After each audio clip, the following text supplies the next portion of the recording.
中国正在被时代抛弃。2025年4月，中国突然被狠狠地踢出了果链的核心。你敢相信吗？仅仅1个月的时间，印度出口到美国的 iPhone 数量暴涨了 76%， 达到300万部。而中国对美国的出口则暴跌 76%， 只剩下区区90万部。这个断崖式下滑的数据，像是产业链上的一记死亡判决。苹果不再相信中国。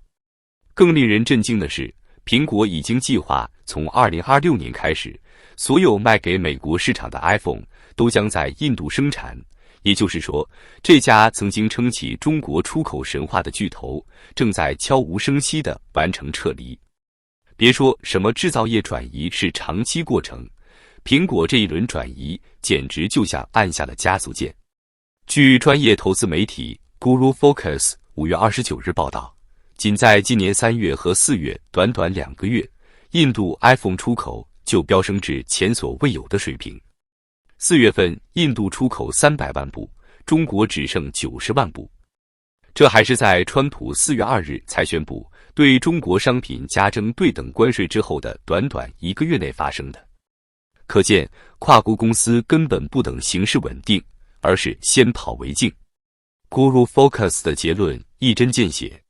苹果能在短短1至3个月内将供应链从中国大规模转移至印度，这说明了3个事实：印度不再是低效率代名词，苹果对中国不再有依赖，供应链去中国化已不再是趋势，而是现实。更让人感到毛骨悚然的是，苹果 CEO 库克亲口承认，即使白宫后来宣布对 iPhone 免征新关税，苹果也不会改变印度战略。这个表态比降本增效更冰冷。我们不能忽视一个关键事实：中国制造的 iPhone 目前面临 30% 的关税，而印度制造的仅需 10%， 差距高达 20%。在苹果这样利润极致压榨的公司体系下， 20% 的关税差异足以改变整条供应链的命运。从数据来看，这场逃离中国的戏码早已在悄然上演。2023年，苹果在印度组装了超过4000万部 iPhone。2024-25财年，这一数字预计突破8000万部。2026年目标，印度出口6000万部，供应美国 80% 市场。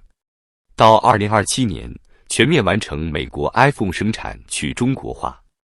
这意味着在不到3年的时间里，中国将失去果链的主导地位，也意味着几百万条岗位、数千家供应商将一夜之间被挤出全球价值链。我们不能忽视苹果的产业地位，它是全球利润最高的科技公司之一，它的供应链带动了中国珠三角、长三角数百万产业工人的饭碗。根据2023年彭博社的统计，苹果在中国的供应链涉及超380家企业，员工数量高达130万人。然而，这些工作机会正在像沙子一样从指缝间漏走。苹果的举动并非孤立，而是整个西方对中国制造业的抽离计划中的关键一环。印度总理莫迪对此狂喜不已。就在2025年3月，印度官方宣布，印度已超越中国，成为苹果最大出口制造国。印度制造计划的核心战果正在显现。苹果在2025年财年在印度组装价值220亿美元 iPhone， 增幅近 60%， 远高于中国同期增长。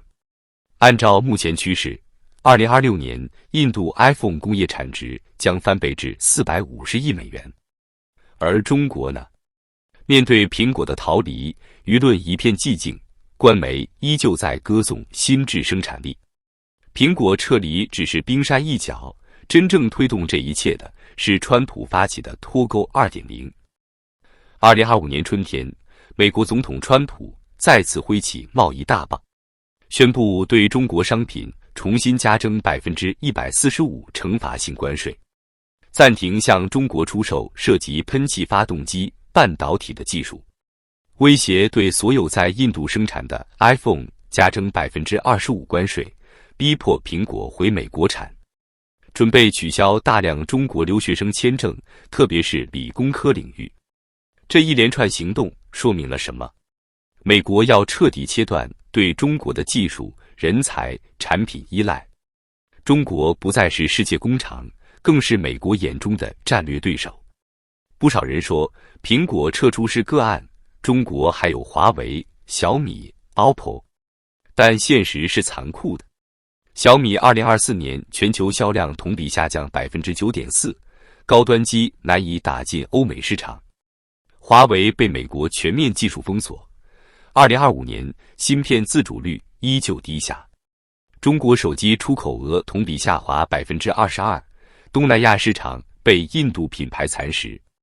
中国不但丢掉了高端制造的客户，也没能保住中低端市场的份额。这不是转型阵痛，这是产业链断裂。川普政府的目标已不再是关税平衡，而是技术封锁加供应链重构加人才断供的三位一体封杀计划。外交关系委员会高级官员拉什多西指出，第一次脱钩失败是因为行动太温和。这一次，他们要把连接中美的所有软管全部拔掉。而《纽约时报》则称，中美关系已经不再是贸易纠纷，而是科技冷战。如今，脱钩影响已经渗透到每一个中国家庭，普外贸订单减少，工厂裁员，高端零部件进口受限，企业研发受阻，年轻人出国梦破灭，大学生毕业即失业，技工培训断层。第一轮中美脱钩发生在2018至2020年，彼时中国还有内循环、房地产拉动、互联网经济三张底牌。而现在，房地产暴雷，内需萎缩，平台经济被打压，在遇美国断供，中国几乎已经无力还击。人民日报还在讲要坚定信心，但现实是，全国出口总额同比下降 12.4%， 制造业 PMI 连续4个月低于荣枯线，失业率再创新高，青年人考公潮愈演愈烈，资本外逃规模达10年最高点，外资企业大量撤出中国。可悲的是，这一场看似产业升级的风暴，其实是中国制造的全面溃败。2025年，中国的世界工厂地位已岌岌可危。数据显示，在过去的10年里，中国制造业占全球份额一度高达 28%。但据日本野村证券2025年4月发布的最新报告，中国在全球制造业中的份额已经跌破 25%， 而印度则上升到 9%， 几乎翻了1倍。表面看只是几个百分点的波动，背后却是数千万中国工人失去了工作岗位，是无数家庭的饭碗碎了一地。最可怕的是，这个趋势才刚刚开始。从2018年川普发动第一轮关税战开始，全球的跨国企业就开始悄悄把订单从中国转走。越南、印度、印尼、墨西哥成了去中国化的第一站。别以为苹果搬走了只是个例，这是一场全球性的逃离。据摩根士丹利4月的数据，全球500强企业中，已有超过 30% 的制造业企业明确将2025年新增产能设在中国境外，其中印度、墨西哥、东南亚为首选。而在科技制造领域，超过 45% 的企业表示，未来2年将减少对中国的依赖。这些看似冷冰冰的数字，每一个都像一把刀，扎在中国制造的心脏上。而这一切，政府当然不是没察觉，只是他们更擅长的是稳预期，却没法稳住企业的投资信心。毕竟，没哪家跨国公司愿意在一个随时可能被征税、限电、封控的国家放大赌注。供应链从中国逃走的速度，远比我们想象的更快。根据清华大学经济管理学院的一项研究，过去15年，中国企业上下游依赖性极强。一个关键零部件搬走，就可能导致整条供应链土崩瓦解。而现在，随着头部企业走人，像华强北、义乌这类依靠配套产业生存的小微企业，只能看着订单一天天减少，厂房一间间倒闭。2024年下半年，深圳有将近2万家小微制造企业注销，广州番禺、佛山顺德等地，大量五金模具厂、塑料厂、印刷厂变成了空壳厂房。谁还记得几年前的东莞技工年薪30万？现在的东莞，不少技校毕业生连月薪5000都找不到工厂愿意接受。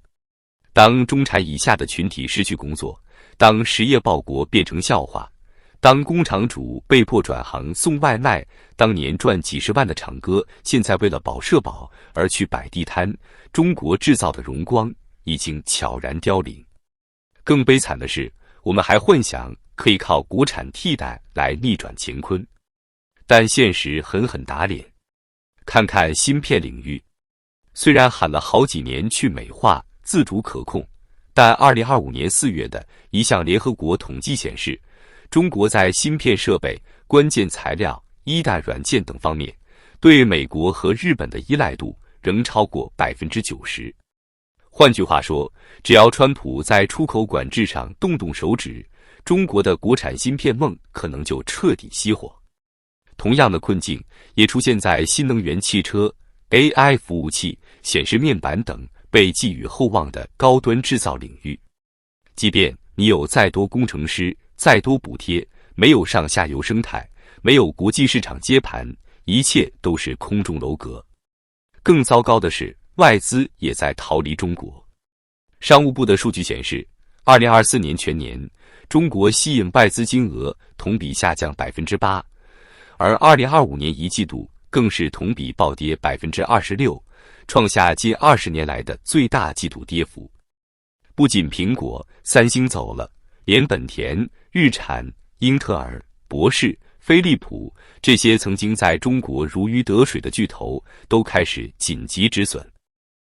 而这些外资的撤离，并不只是象征意义上的撤资，更意味着中国将失去最先进的技术、最有活力的就业岗位和最具创新能力的产业模式。一位曾经在广州日资企业工作的中层对媒体表示，以前一个车间里有20个日本工程师、30个中国工程师，现在只剩4个中国人了，连会议都不开了，等着关厂。最痛苦的是，没有一个明确的救命方案。中国经济高层开了无数次会议，喊了无数次保制造、稳外资、畅通循环，却依然没能阻止外资跑路，订单锐减，制造业衰退。因为没人能给出答案。